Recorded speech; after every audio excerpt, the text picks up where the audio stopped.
बिस्मिल्लाहिर्रहमानिर्रहीम। अस्सलाम वालेकुम दोस्तों, मैं हूं अब्दुर्रहमान और आज की वीडियो में मैं आपको बताऊंगा कि सऊदी हुकूमत ने कंपनियों और फैक्ट्रियों के मालिकान को एक और सहूलत मुहैया की है।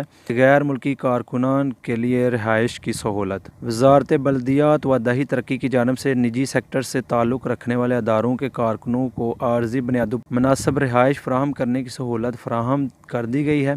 वजारत की जानिब से कंपनियों या फैक्ट्री मालिकान को हिदायत की गई है कि वह मुकर्ररा शराइत के मुताबिक अपने कारकुनों के लिए मुनासिब रिहाइश हासिल करने की दरख्वास्त ऑनलाइन जमा करा सकते हैं। मकामी वेब न्यूज़ सबक के मुताबिक वजारत बल्दियात की जानिब से कारकुनों की रिहाइश के लिए रजिस्ट्रेशन की ऑनलाइन सहूलत फराहम की गई है, जिस पर लॉगिन करके अहम मालूमात अपलोड की जा सकती है। वजारत की जानिब से मज़ीद कहा गया है कि अपने कारकुनों के लिए हासिल की जाने वाली रिहाइश के हवाले से 8 बुनियादी मालूमात मुहैया करना होंगी, जिनमें अदारे की CR कमर्शियल रजिस्ट्रेशन नंबर यानी कंपनी के मालिक का नाम, address, telephone number, mobile number, कारकुनों के लिए मतलूबा रिहाइश का इलाका और कारकुनों की तादाद भी वाज़ेह करना होगी। मज़ीद मालूमात के हवाले से वजारत का कहना है कि कारकुनों की सेहत के हवाले से भी मालूमात मुहैया करना होगी।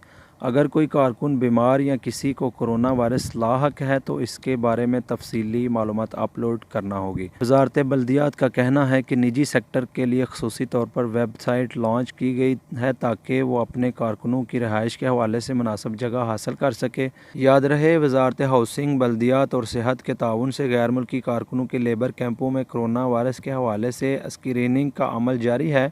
कोरोना वायरस के बेशतर केसेस गैर मुल्की कारकुनों के लेबर कैंपों में सामने आ रहे हैं, क्योंकि वहाँ समाजी दूरी के असूलों पर अमल नहीं किया जा रहा, ना ही कोई मास्क इस्तेमाल कर रहा है और ना ही दस्ताने, जिसकी वजह से वायरस तेज़ी से दूसरों में मुंतकिल हो रहा है। वजारत ने जद्दा और दीगर शहरों में मुतअद्दिद लेबर कैंपों में रहने वाले गैर मुल्की कारकुनों को आर्जी बुनियादों पर स्कूलों और दीगर इमारतों में मुंतकिल किया है, जहां इन्हें समाजी फासले से दूरी के असूल पर अमल करते हुए रिहाइश की सहूलत फराहम की जा रही है।